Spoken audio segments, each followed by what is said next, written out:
Hey everyone, it's Natalie. Dude, I have tried to make this video 4 different times in 2 days, and some BS has been happening with my phone. I need to use the camera I have, but anyways, and I have this little crappy lighting, forgive me. But today we're talking about, because I've gotten some emails and comments asking how to handle the situation if you are living with your in-laws or your in-laws is living with you, which is 2 completely different situations. So you're either living in their space either they're living in your space or you're living in their space. Sorry.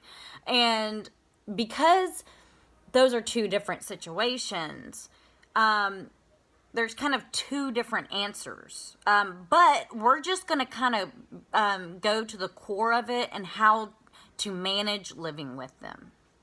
So, number 1, you may feel like they are getting overly involved in your relationship, or your partner is over involving them in your relationship. You are in a committed relationship and to each other, and you should honor and have loyalty to each other and trust. Those commitments should be in your relationship. And if your partner is going off and, over involving their parents, maybe y'all got in a fight and he badmouthed you or made you look bad. Maybe something happened with the kids and he overshared. Or maybe something happened at your job. I mean, it could be a laundry list of things.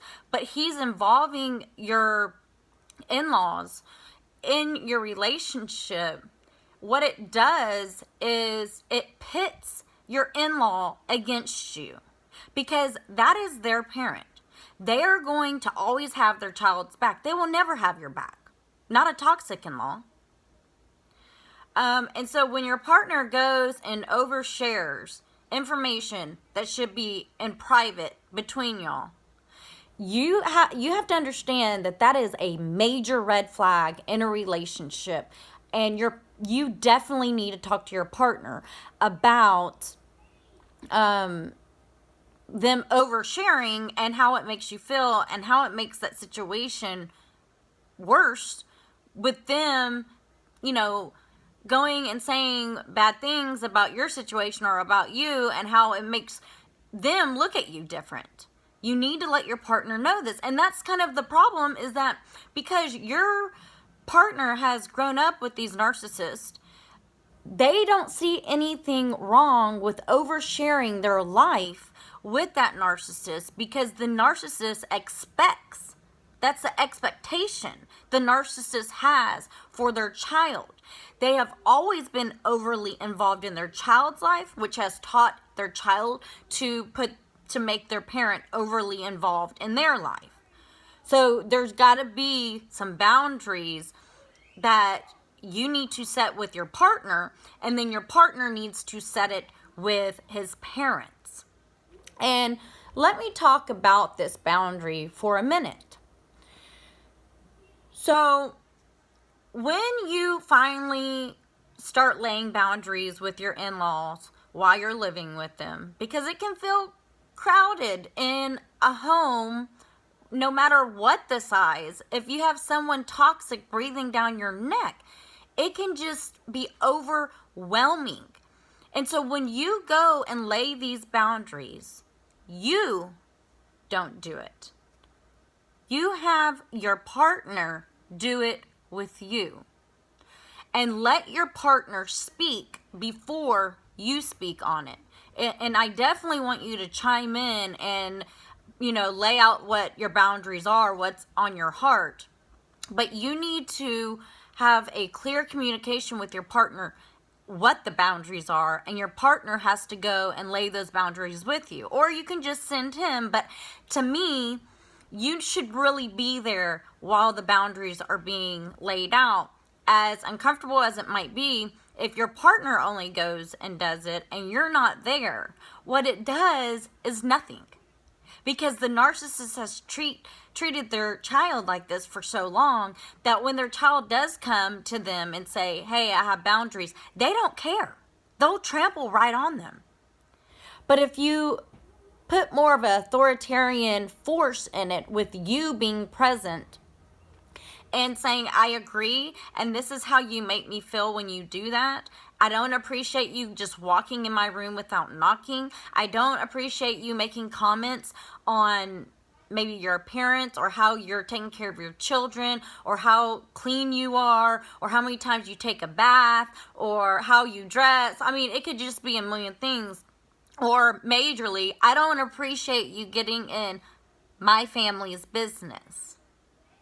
Because regardless if you have a child, see, a lot of people get this wrong. People think that you're not a family until you have children. That's not true. You're a family when you have created a relationship with either a woman and a man and a man, or a woman and a woman. That is your new family. That's your dominant family now. Especially if you're married. If you are married to this person, that's your family, regardless if you have children or not. So you need to make it loud and clear that this is my family. We handle situations different. I would appreciate it if you, and say it calmly. I know I'm kind of being hostile, but say it calmly and respectably, or respectfully, sorry, and let them know in a calm, collective, and kind voice that, yeah, you do that. And I really don't appreciate it when you're putting your 2 cents in, or your commentary in my relationship. And I really rather you just kind of stay out of it and allow us grown adults to handle it. This is my family, my life, and I didn't tell you how to raise yours. You shouldn't tell me how to raise mine. And especially if you have children involved, and if they are constantly butting in and giving their 2 cents on how you raise your children, how you mother, what you do during the day with your children, it's none of their business. If they're doing that to you and they're turning into a helicopter parent on the parent, not on the child, but on the parent, then you have to be firm in your communication with this other person on how you parent. And there might be differences, but this is how you parent, and you would, respectfully decline their involvement. And I also was going to say, because there's 2 difference in either you living with them because of finance or because they're sick, or them living with you. Number 1, if they are not 80 years old, they can work. They can make their own money. You should not be enabling the narcissist by allowing them to mooch off of you. Period. And if they're not, this is the thing about a narcissist, is they create these messes that they get into, like at 50 years old or however old they are, that they have nowhere to go and they don't have the finances that they need to survive in their later years. They have had over 40 or 50 years to get their finances in order, because any conscious person would know, regardless if you work minimum wage or not, if you budget your money right, maybe you do have minimum wage, but you have roommates and stuff like this, you can budget your money in a way that it works for you. So stop working. That's the thing. Everyone's walking around working for their money, but they're not allowing their money to work for them. And what I mean by that is, you need, if you see your in-laws going out and spending money on things they don't need, that is a major red flag, and you should not tolerate that, especially if they're not paying you rent. And when throughout all these years that these narcissists have had time to make their money work for them, instead, what they have done is depended on all the family members to be their saving grace. You're not supposed to be that. You're the child.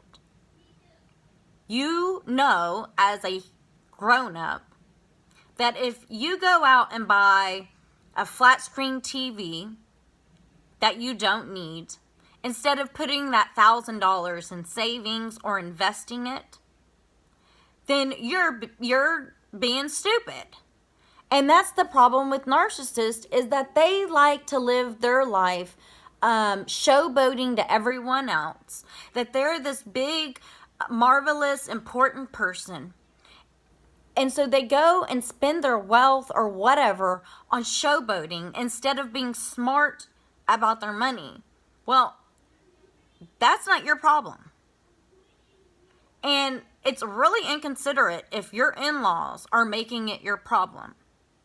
And let me go to the other side. Maybe you're living with your in-laws because of finances.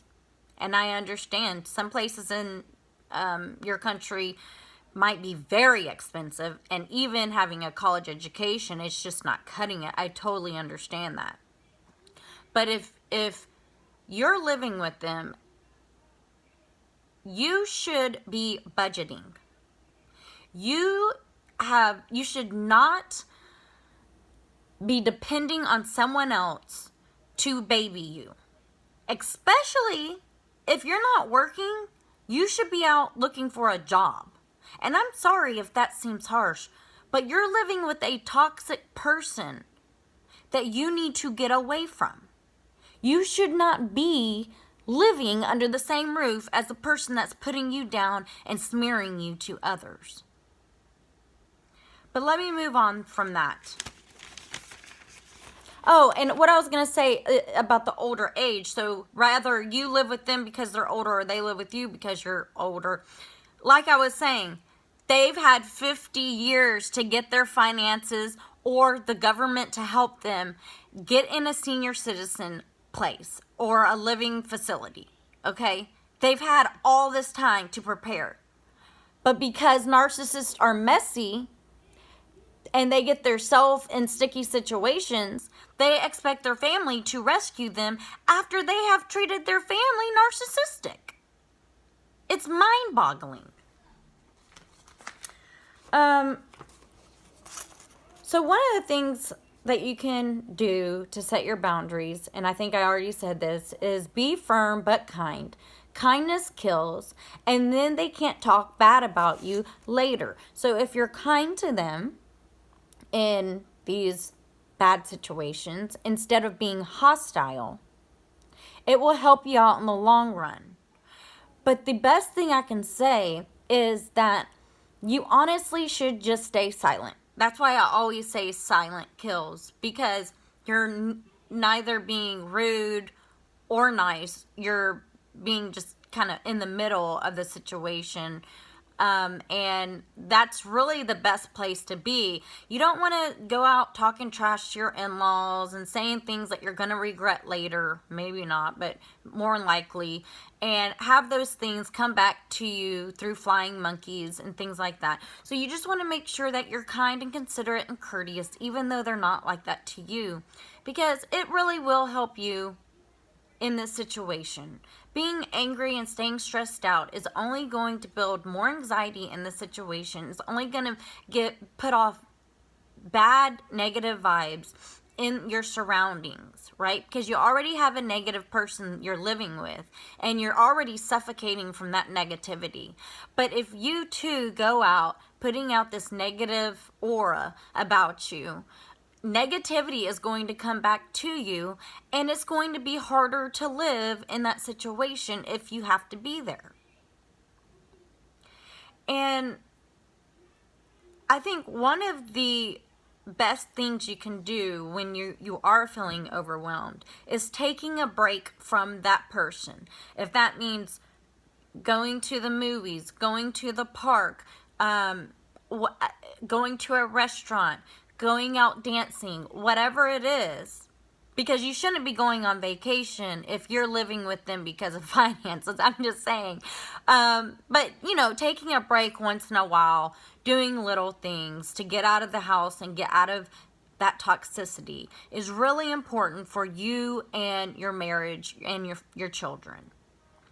Being stuck in a house at all times with somebody who is breathing down your neck is only going to make you feel like you're suffocating more. And if they're living with you or you're living with them because they're old and you feel really bad and you're like, I can't just throw my mom out on the streets. Well, let me read this. Where is that? One thing I was going to say.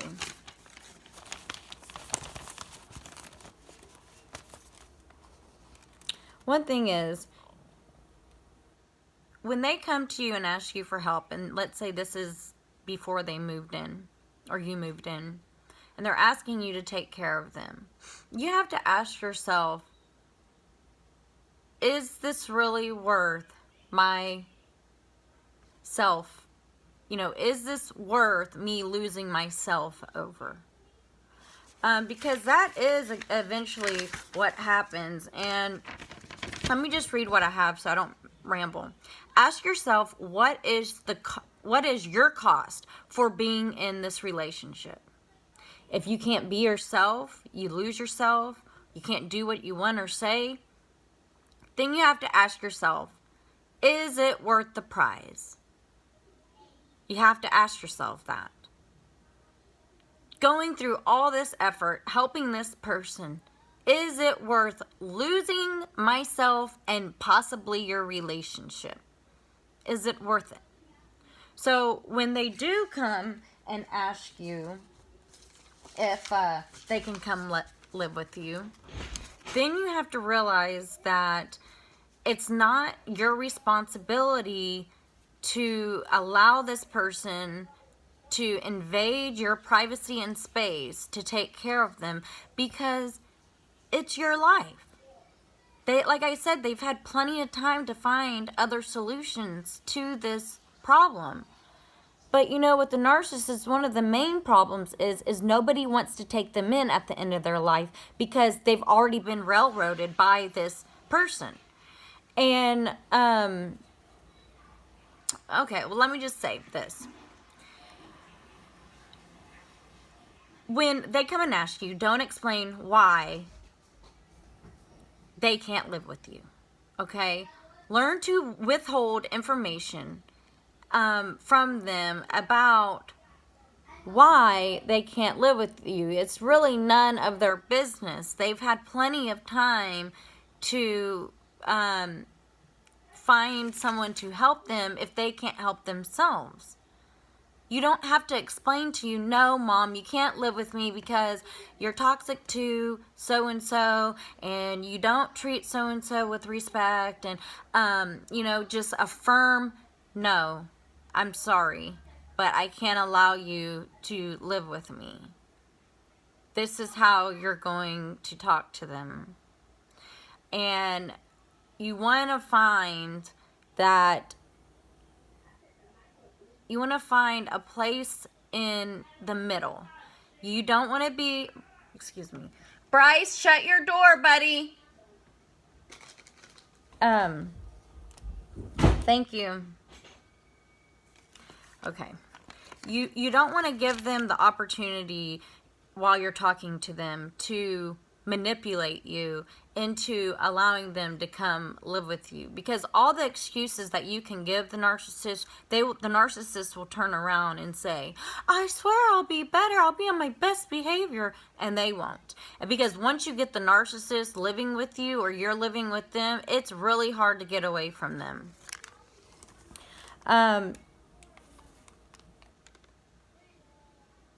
So label their situation for what it is and recognize it for what it is.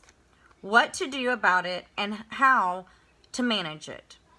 Be brief with them and the time you spend with them. Don't give them the support to be in close proximity with them. And the reason why I say don't be in close proximity around them is because the more you allow this person to be in your space, the more they're going to manipulate you into believing that this is their home. And maybe it is their home and you're helping them. I'm just saying, when you're dealing with someone that when you're living with, or they're living with you, they will honestly come into your home and act like it's theirs because they expect you to take care of them when they've had 50 years to get this in order. And so I keep saying I'm sorry. So if you have to live with these people, because I keep getting off track, but I just think it's really important, some of the things I'm saying. If you live with them, like I was saying, don't explain why they should respect you. They should know. And if they don't know how to respect you, then avoid them. Be kind, but brief. Learn to withhold information. For instance, avoid talking about politics or the latest news. Don't give them the ammunition to use against you later. Don't help them in every crisis. They only know how to be in a crisis because it's what they do. They create drama and expect family members to save them. They don't help you. So tell them you're not going to be part of it. Be unemotional and unresponsive. No questions and no help. Period.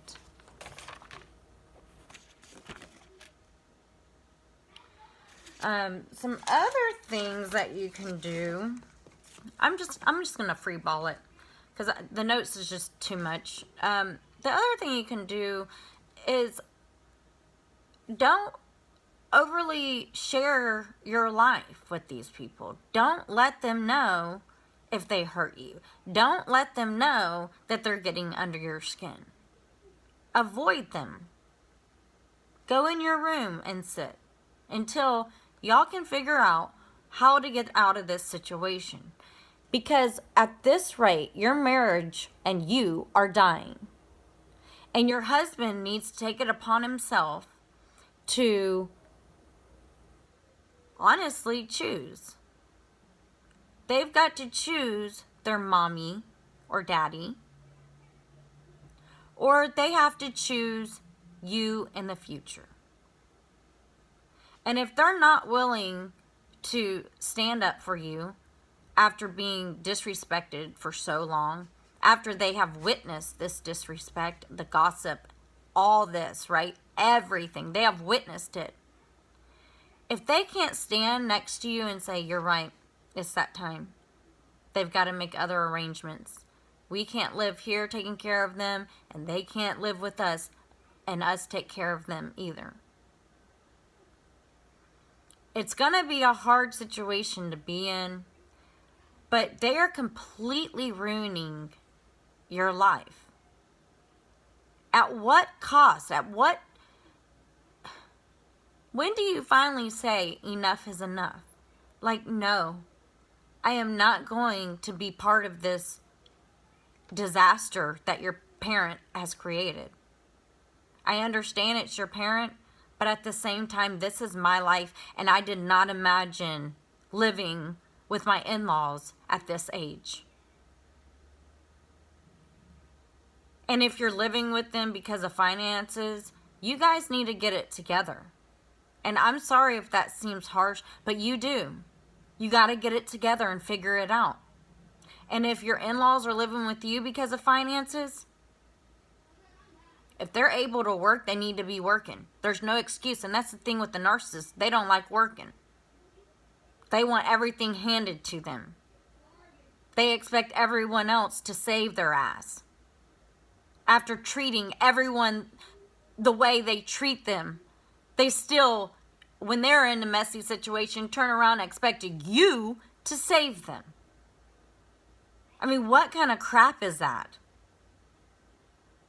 if you have your in-laws totally disrespecting you, or maybe both of y'all,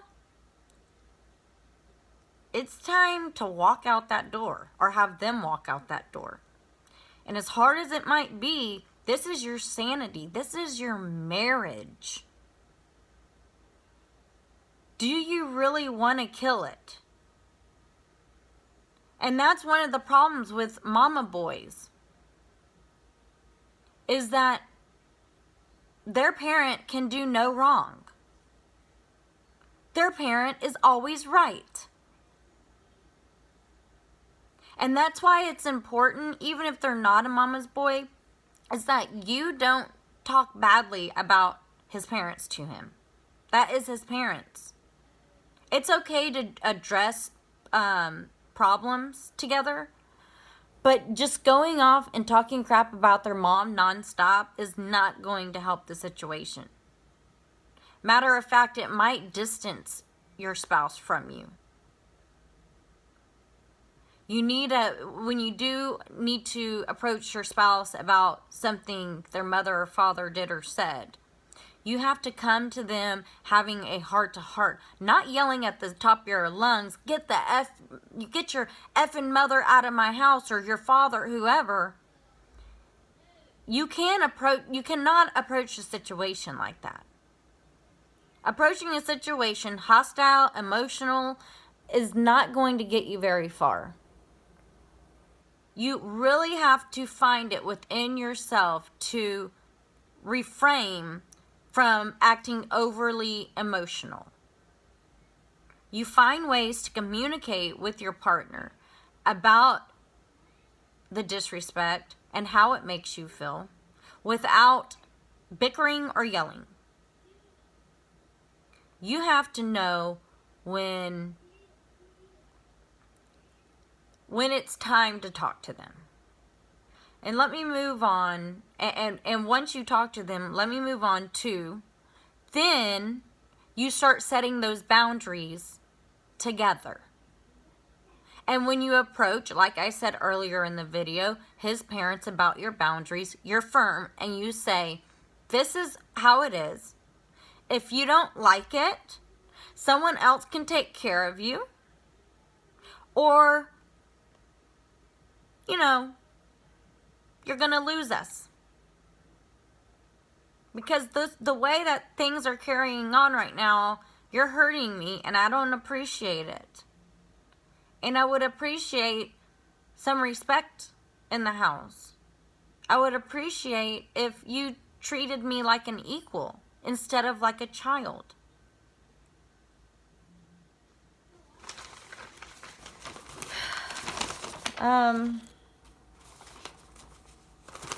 Okay, another thing. Do not confront the in-laws, or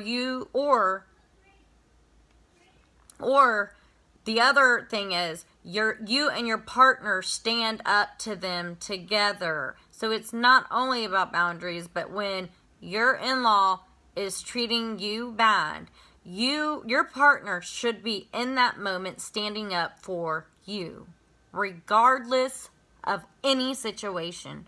If the in-law is in the wrong, or even maybe they're in the right and they're just being arrogant, your partner needs to be standing up for you. Because if you go up against them and have confrontation, it makes you look like the idiot, like the mean person, whatever you want to call it. Because in the long run, they smear you for that confrontation. And then people, like I said in my other video, if you go around acting like an ass, people start believing you're the ass. That's the truth. So if you go and have confrontations with these people, because you're giving them ammunition, because you're overly reacting, they go and smear you and say, see how she talks to me? See how he talks to me? Look what they're doing to me. Oh my God, poor me, poor me. So you be kind, courteous, and considerate, even in the face of their arrogant, narcissistic attitude. Because the less confrontational you are, the less emotional you are, the less they are going to have to say about you. So also avoid any negative attention on you. However, you can avoid it. If that means walking into the other bedroom, avoid any negative attention. Do not insult your partner's in-laws. I already said that. Be unified. Interact on a positive level. Create an interaction with your in-laws in a comfortable aspect. So when you are with your in-laws, make sure that you are comfortable in that situation at that time. If they are making you feel uncomfortable, you need to excuse yourself courteously and say, I'm sorry, but I need to avoid this conversation. And you walk either outside, you go spend time to yourself walking down the road, driving your car, or you're just sitting in your bedroom. Journaling can be a huge help when you're going through this. Being able to jot your emotions down on a piece of paper instead of having an emotional outburst and letting them have ammunition on you is so important. You jot down how you feel. Because releasing that on paper, actually physically writing it down, releases the anxiety and the anguish that you have within yourself. Being able to say, I see this is wrong, this is the way I'm being treated, this is not right, and you are, instead of verbally shouting to someone about how they make you feel, you're keeping that to yourself, writing it on paper, and trying to work this situation out with yourself and your partner. You can work that out with your partner too. But you just have to find different ways not to be confrontational. And honestly, journaling really helped with my CPTSD, which is complex post-traumatic stress disorder. And if you don't know what that is, please look it up. It's where a lot of little traumas have happened instead of one big trauma, which is PTSD. So this one's CPTSD. And so writing those traumas down will help you start healing those traumas. But what I can say is if you are continuously around this person, like living with them, you're not going to be healing your traumas. You're just going to get more traumatized. But being able to at least express those traumas and the way that day went or the way they made you feel is important, though. Also to try to have some sense of self-dignity and that you have no self-doubt about you. And that this is reality. And you're trying to fix this reality. And that's what you can also journal is, how am I going to fix this situation I'm in? Is there going to be ultimatums? Is my life going to be lived like this? What's the cost? The cost is your life. Do you really want to sit around wasting your life in misery? It's not your responsibility. So make sure you create comfortable interactions with this person. If not, get the hell up out of there. Sometimes you can feel like you're going crazy. So what will help is finding something you enjoy, like a hobby that makes you happy. Your spouse needs to make a choice if you are staying there. Your spouse needs to make a choice if y'all are going to go ahead and leave, or he's going to keep you in this situation knowing that it is causing you so much internal conflict and just costing your mental state and emotional state. Like, you have to tell your spouse, like, you need to choose either our family or this because I'm not going to be a part of it anymore. First off, this is not part of your vows or relationship agreement. You never, when you married your partner, your vows was not, hey, when your parents get older, they're going to live with us and torture me. Your vows was not, hey, my in-laws have the freedom to be narcissistic to me. That wasn't part of the vows. Part of the vows was to honor each other. So, how are you going to share that space? How are you going to share the space that you're in if you have to be in here, in this space? Situation. So, some of the things you can do when you find yourself not being able to sit in the same room as that person is you have to find other things like hobbies, taking walks, or going into your room to avoid that negative energy that's suffocating you. So the other way that you can share the space is, say y'all are both in the living room and you're like, dude, I'm not going to live my life in a bedroom, is try not to interact with these people.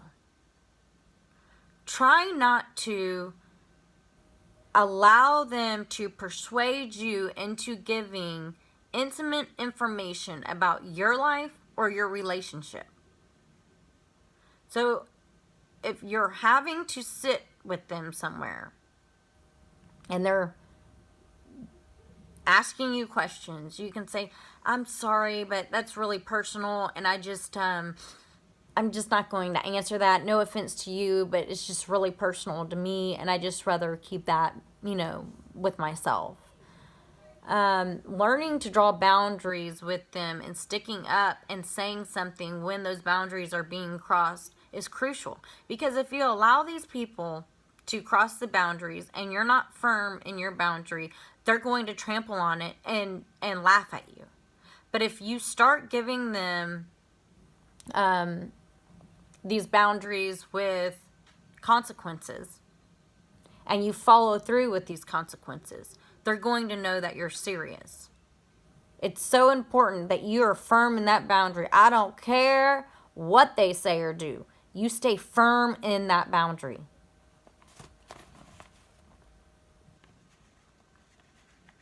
So learning to share space, you just got to come up with your own little game plan. Really, you do. Like if she's cooking in the kitchen, don't go in the kitchen. If she is somewhere in the house, don't go and sit with her. There's no need to do that. Let me tell you, if you find yourself trying to be close to them, you're wasting your time. If you're finding yourself trying to fix the relationship, honestly, you're wasting your time.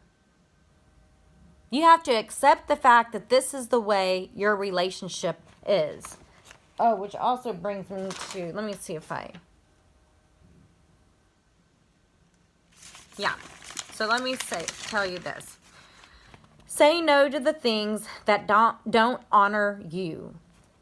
Say no to the things that don't bring you joy.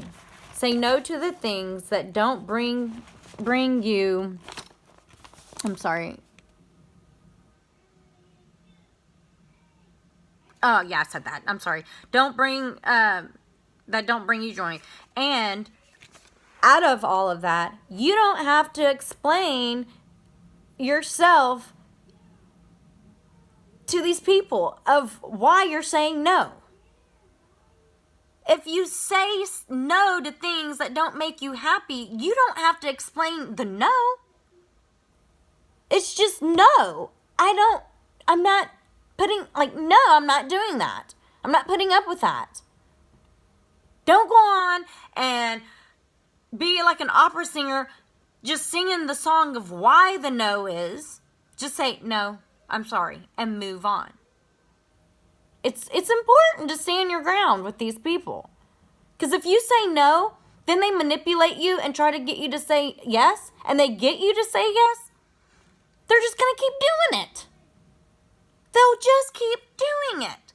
So When you start laying these boundaries down, you have to say no and not explain.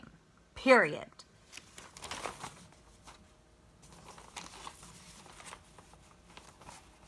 Try not to argue with your in-laws. Because they're always going to think that they're right? Sorry, there's something on the camera. So try not to argue with them. Like, since they have that entitled, arrogant attitude of everything goes my way or everything's right that I say or do, you have to kind of ignore that and just do what you want. Like, who cares? Who really cares what they have to say? So don't argue with them about their entitlement. Just like, okay, and just go do whatever it is that you want to do. You're a grown adult. They have no say in it.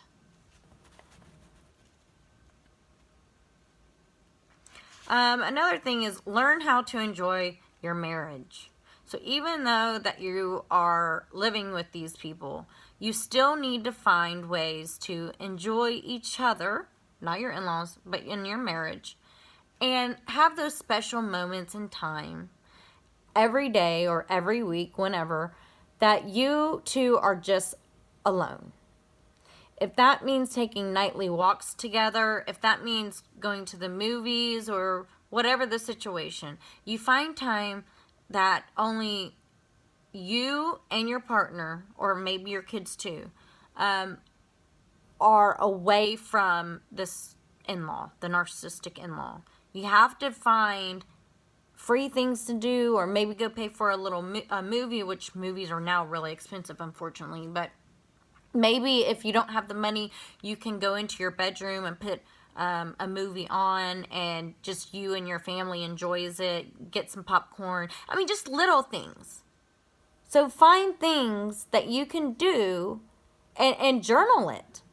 Journal the things. Don't only just journal about how hurt you are with your narcissist. You also have to journal about your happiness and what makes you happy, what brings you joy. And I know some of y'all are thinking, what makes me happy is getting my mother-in-law the hell away from me.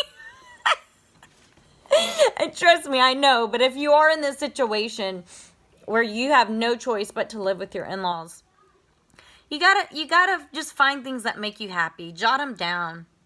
Find hobbies. Journaling can be a hobby.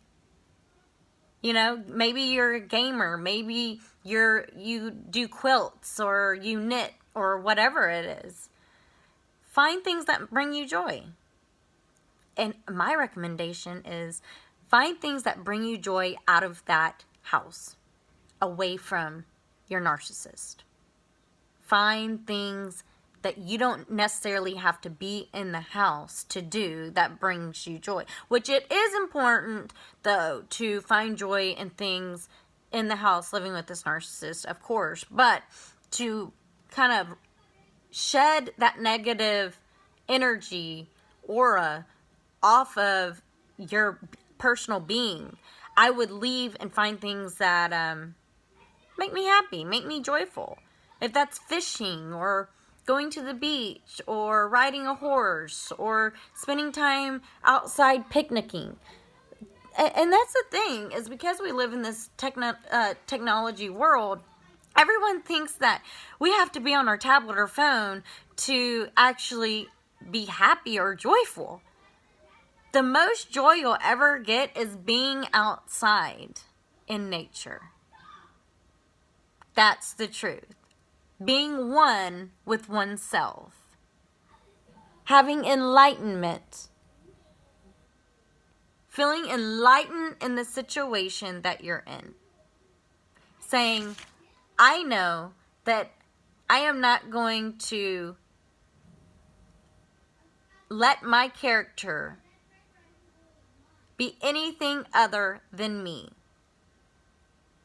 I know that I love myself and respect myself. And I am not going to let someone else trample on that. I have learned to say no to the things that make me unhappy. and you do these little, it's almost like little mind exercises, emotional exercises, mental exercises with yourself to build yourself up to having those firm boundaries, saying no, not explaining, and honestly ignoring the ruckus that is going on with your narcissist, ignoring their negativity. That's what eats at a narcissist, is ignoring them. That's why I always tell you guys, stay silent in the situation. Stay silent. Oh God, this is already 45 minutes long, guys. Let me see if I didn't say anything else. Let me just see.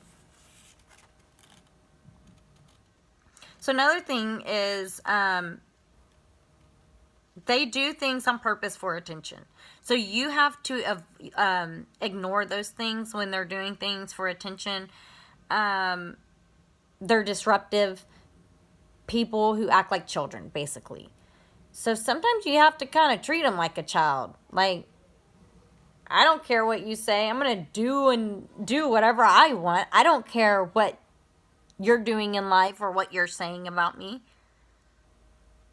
Because they're destructive and they're self-centered, they're trying to get a reaction out of you by acting like a child. Throwing tantrums, not getting their way. Especially in your marriage. You just flat out say, I'm sorry you feel that way, but you're kind of acting like a child. Sorry you feel that way, but I see it differently, and I respect my decision.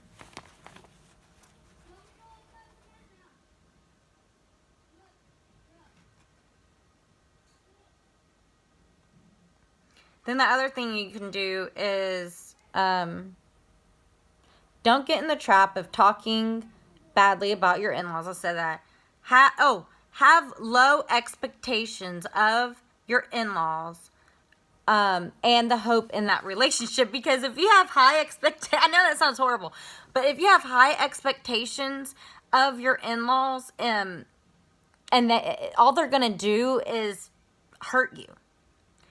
They're not going to meet up to those high expectations. And what I mean in high expectation is that they're going to treat you fairly with respect and dignity and love and make you feel welcomed. They're not going to make you feel that. So don't have these high expectations. Have a low expectations, kind of like someone with Alzheimer's, right? So people with Alzheimer's either get really, really mean or really, really nice. But you know that there's something wrong with them, and you are not going to listen to them because you know something is wrong, and they're giving you information that is not correct. So you need to watch yourself having these expectations, because if you give them a low expectation of, oh, I know something's wrong with her, I'm just going to be an adult and live my life, then they can't really hurt you. You're not going to want to argue with them. You're not going to want to fight with them because your expectation's low with them. So who cares if they upset you? You don't have to worry about that because you already have low expectations of who they are and how they're going to treat you. You know something mentally is wrong with them. Okay, I'm almost done. Another thing, I may have already said this. If they're getting over involved in your relationship, you just need to talk to your partner about it. Let them know that this is not going to fly by you. And if things don't get fixed very quickly with that, then there's going to be a bigger problem than your in-law and you living together. And you really have to have your partner understand that you're serious. Because if you go and talk to your partner and you don't keep your boundaries, the next thing you know, even your partner's crossing those limitations that you have with your in-laws or whatever it is. You find your partner saying, well, I know she's going to say this to me and that to me about that situation. But eventually, you know, she'll get over it, and my mother can do it again to her, or my father will do it again to her. And then she's going to come back and tell me, and you know, and that's because you're not staying firm on your boundaries. That's why. Don't let your husband do the same thing your in-law is doing. You guys need to come together as a united front. And if your husband is not willing to come together as a united front, then you have a bigger problem than your in-laws. Period. This is your marriage, your time to shine. And you need to make it possible for you to live your life happily with joy, without explaining. And if you're not getting that with your in-laws, as hard as it might be, you got to get away from them. Even if it means your in-laws are homeless and you're taking them to a shelter. If you're at the end stage of them living with you, if you're nice enough, maybe try to help them get help through the government. Because they're not going to do it. They're entitled people. It's going to take you to get rid of them. They don't see a problem with the way they treat you. That's why they keep doing it. So you have to be the solution in this and find a way to get yourself out of this situation. And if that means helping them get financial aid or get them to a homeless shelter, then that's what you got to do. And it might be hard, and your partner might mourn that loss. Because, you know, once you kind of like kick your in-laws out, it kind of, for your partner, because the narcissist is going to be so upset, it's kind of like them mourning their parent, but they hadn't died. And so you definitely, if you're at that stage where you're kicking your in-laws out or you're moving out and you don't want to help them anymore, you have to let your partner grieve the way he wants. Not on your terms, not on your timeline. You let your partner grieve the way they need. And it might be a year or more. I know it's been 2.5 years for my husband, and he's finally stopped grieving. He's still sad about it, but he was grieving about losing his parents because we went no contact almost 3 years ago, and it took a good 2 years. He was so sad, but he understood, and he kept those boundaries. He understood, and he kept those boundaries. He stuck up for me and what was right. I am his family. I am his wife. He should be loyal to me. He can be loyal to his mom. But there is a fine line of loyalty and disrespect. Loyalty and boundary crossing. This line of, I'm going to be loyal to my mom and I'm going to be loyal to my wife, doesn't work really if they're not standing next to you being the person that is the most loyal to you in that situation. Because it's okay to be loyal to your parents, right? They're your parents. They've taught you to be loyal. But when there's disrespect and all that, your partner definitely should be standing behind you. They shouldn't be taking their parent's side. That's just totally ridiculous. So anyways, this guys is 54 minutes long. It's my longest video, I think. So let me get off. Leave any comments if you need any advice, or contact me at goodintentionslifecoaching@yahoo.com. It's my account name at yahoo.com. So whatever my YouTube name is, it's that at yahoo.com. And I'm happy to talk to you. My services are free when it comes to emailing and stuff like that. I do give out free life coaching as well sometimes. Not all the time. Depends on what's going on, like how many people I have in life coaching and what's going on in my life. But anyway, okay. Sorry about the length. Love you guys. Peace, love, and harmony. Bye-bye.